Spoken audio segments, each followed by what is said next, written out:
Hello friend, mission crack the goal में आपका बहुत बहुत स्वागत है। आज हम फिर से एनसीईआरटी सार संग्रह की श्रृंखला में प्राचीन इतिहास के अगले टॉपिक का रिवीजन करने जा रहे हैं, जो किसी भी तरह के कॉम्पिटिटिव एग्जाम के लिए बहुत ही इम्पोर्टेंट है। चलिए फ्रेंड्स, तो शुरू करते हैं प्राचीन इतिहास के अगले टॉपिक को। गुप्त काल। गुप्त राजवंश का प्रथम शासक कौन था? गुप्त राजवंश का प्रथम शासक श्री गुप्त था।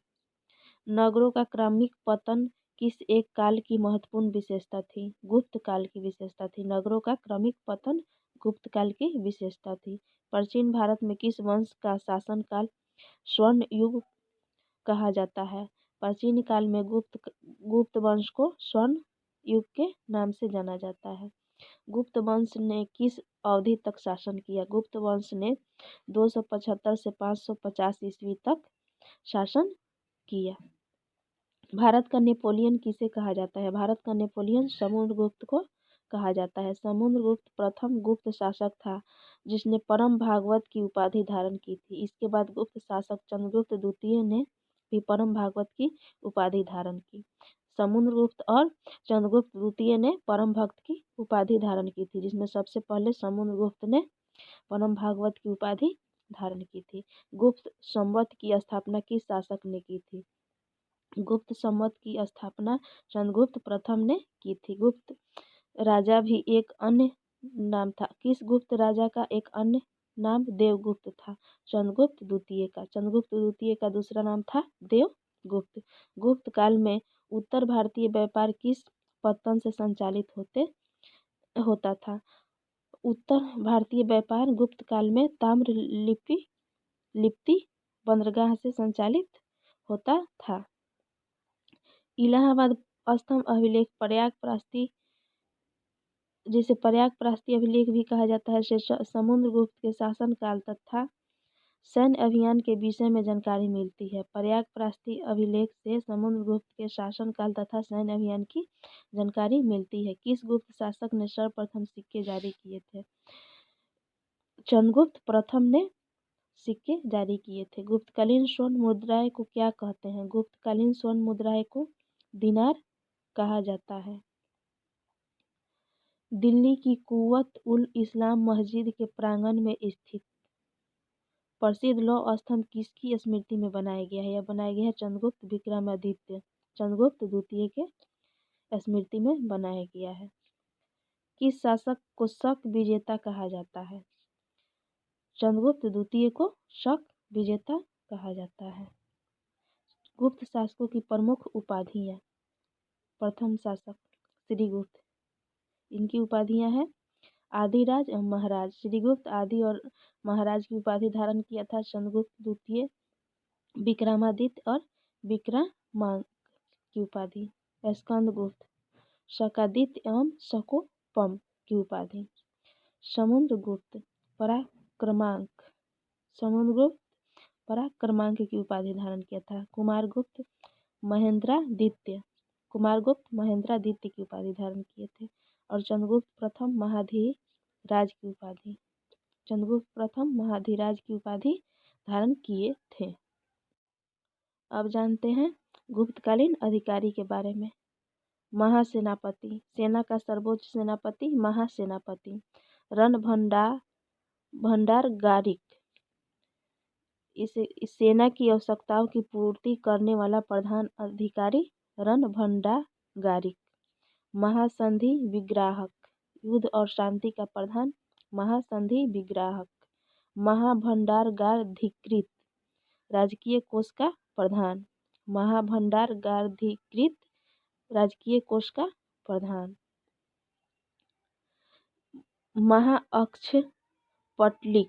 महाअक्षपटलिक जो था अभिलेख विभाग का प्रधान था। सर्वाध्यक्ष, केंद्रीय सचिवालय का प्रधान। महाप्रतिहार, राजप्रसाद का मुख्य सुरक्षा अधिकारी। ध्रुवाधिकरण, भूमि कर वसूलने वाला विभाग का प्रधान। ध्रुवाधिकारी जो था क्या था? भूमि कर वसूलने वाला विभाग का प्रधान। अग्राहिक जो था वो था दान विभाग का प्रधान। बलाधिकृत, सेना का सेनापति सर्वोच्च अधिकारी। महाबलाधिकृत जो था सेना का सेनापति सर्वोच्च अधिकारी, महादंड नायक न्यायाधीश था। दंडपाशिक पुलिस विभाग का सर्वोच्च अधिकारी। दंडपाशिक जो था पुलिस विभाग का सर्वोच्च अधिकारी। विनय स्थिति स्थापक शिक्षा अधिकारी। विनय स्थिति स्थापक जो था वो शिक्षा अधिकारी। गुप्त काल में अपनी आयुर्विज्ञान विषयक रचना के लिए कौन प्रसिद्ध था? गुप्त काल में अपने आयुर्विज्ञान विषयक रचना के लिए सुश्रुत प्रसिद्ध था। चंद्रगुप्त के 9 रत्न में से कौन फलित ज्योतिष से संबंधित था? ये था छपनक था। चंद्रगुप्त द्वितीय 375 से 415 ईस्वी स्वयं एक विद्वान तथा विद्वानों का आश्रयदाता था। उसके दरबार में 9 विद्वानों का एक समूह नवरत्न निवास करता था। इसमें कालिदास, धन्वंतरि, छपनक, शंकु, बेताल भट्ट, अमरसिंह, घटकपर्ण, वराहमिहिर तथा वररुचि जैसे विद्वान थे। आगे, शक एवं गुप्त संवतों के मध्य कितना अंतर है? ये दोनों के बीच में अंतर है 242 वर्ष का। गुप्तकालीन रजत चांदी मुद्राओं को क्या नाम दिया गया था? नाम दिया गया था रूपक। चांदी की मुद्रा को रूपक और सोने की मुद्रा को दिनार कहा जाता था। कुमार गुप्तकालीन मंदसौर अभिलेख में किस श्रेणी का उल्लेख मिलता है? इसमें मिलता है तंतु वाय श्रेणी का उल्लेख मिलता है। मध्य प्रदेश के रीवा जिले में स्थित सुपिया का लेख में गुप्त वंश को घटोत्कच वंश कहा गया है। मध्य प्रदेश के रीवा जिले में एक लेख है सुपिया लेख, उसमें गुप्त वंश को घटोत्कच वंश के नाम से जाना गया। आगे देखते हैं, गुप्त काल की कृषि व्यवस्था महत्वपूर्ण लक्षण क्या था? गुप्त काल की कृषि व्यवस्था का महत्वपूर्ण लक्षण सामंतवाद का प्रारंभ था। अब जानते हैं गुप्तकालीन भूमि वर्गीकरण। क्षेत्र, खेती करने योग्य भूमि को क्षेत्र कहा जाता था। वास्तु, निवास करने योग्य भूमि को वास्तु। खील, जो भूमि कृषि योग्य नहीं होती थी उसे खील कहा जाता था। अप्रहत, जंगली भूमि को अप्रहत। चारागाह को पशु के चरने के लिए छोड़ी गई भूमि। चारागाह पशुओं के चरने के लिए छोड़ी गई भूमि को चारागाह कहा जाता था। किस शासक ने 4 अश्वमेध यज्ञ किए थे? प्रवरसेन ने 4 अश्वमेध यज्ञ किए थे। कायस्थ शब्द का उल्लेख किस ग्रंथ में मिलता है? कायस्थ शब्द का उल्लेख मुद्रा राक्षस में मिलता है, जो विशाख दत्त की पुस्तक है। ईंटों से निर्मित गुप्तकालीन मंदिर कहाँ स्थित है? ईंटों से निर्मित गुप्तकालीन मंदिर बिठूर कानपुर में स्थित है। कुमार गुप्त के समय से ही मध्य भारत में रजत सिक्कों का प्रचलन हुआ।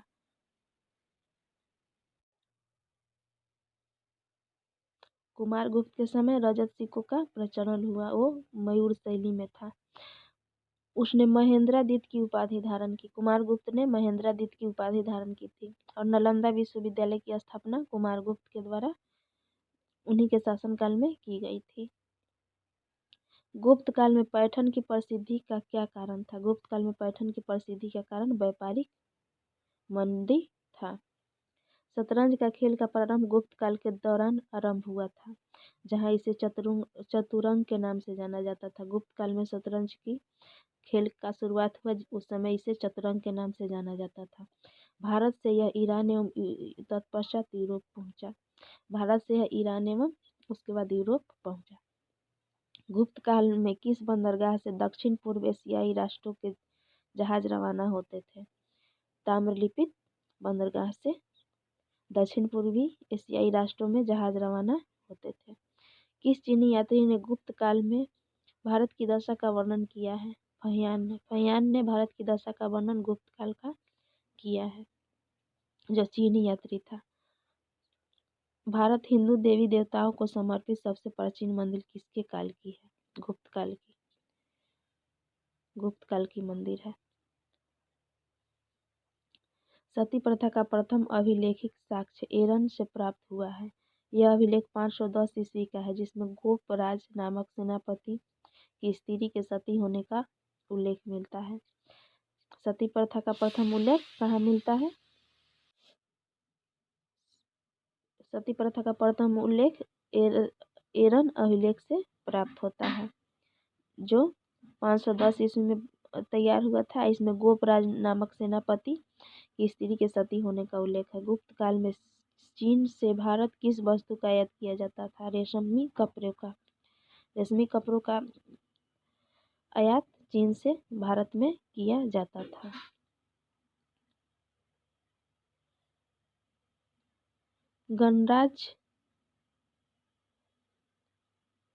गणराज्यों के अंत के लिए कौन उत्तरदायी था? गणराज्यों के अंत के लिए समुद्रगुप्त उत्तरदायी था। गुप्त काल का प्रसिद्ध खगोल शास्त्री था आर्यभट्ट।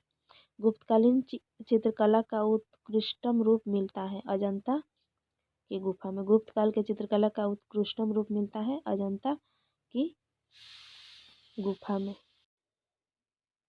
विशाख दत्त कृत नाटक देवी चंद्रगुप्तम में उल्लेख मिलता है कि चंद्रगुप्त द्वितीय ने अपने बड़े भाई रामगुप्त की हत्या की थी। विशाख दत्त कृत नामक देवी चंद्रगुप्तम में उल्लेख मिलता है कि चंद्रगुप्त द्वितीय ने अपने बड़े भाई रामगुप्त की हत्या की थी। किसके स्वर्ण सिक्के में हीन मिलावट धातु का प्रतिशत सर्वाधिक था? स्कंदगुप्त। इसने में स्वर्ण सिक्कों में मिलावट सबसे ज्यादा स्कंदगुप्त के समय था। गुप्त काल में लिखित संस्कृत नाटकों में स्त्रियों और शूद्रों के संवाद किस भाषा में है? प्राकृत भाषा में है। गुप्त वंश का अंतिम शासक कौन था? विष्णुगुप्त। गुप्त वंश का अंतिम शासक विष्णुगुप्त था। चंद्रगुप्त द्वितीय विक्रमादित्य को किस कारण से शकारी कहा गया? शकों पर विजय के कारण चंद्रगुप्त द्वितीय को शकारी कहा गया। किस अभिलेख में समुद्रगुप्त को लिच्छवी दौहित्र बताया गया है? प्रयाग अभिलेख में समुद्रगुप्त को लिच्छवी दौहित्र बताया गया है। हुनों ने स्कंदगुप्त के शासनकाल में आक्रमण किया था। इसमें स्कंदगुप्त ने हुनों पर विजय प्राप्त की। हुनों का आक्रमण कब हुआ था? स्कंदगुप्त के शासनकाल में। स्कंदगुप्त ने हुनों पर विजय प्राप्त की। गुप्त काल में श्रेणियों में सबसे बड़ी संस्था जिसमें शिल्प श्रेणियां सदस्य थी को क्या कहा जाता था? जिसकी शिल्प श्रेणियां सदस्य थी उसको कहा जाता था निगम। अग्रहार से क्या तात्पर्य था? अग्रहार से तात्पर्य था ब्राह्मणों को दिए जाने वाले भूदान को अग्रहार कहा जाता था। विदिशा के पास उदयगिरी बुद्ध गुफाओं का निर्माण किस काल में हुआ था? गुप्त काल में।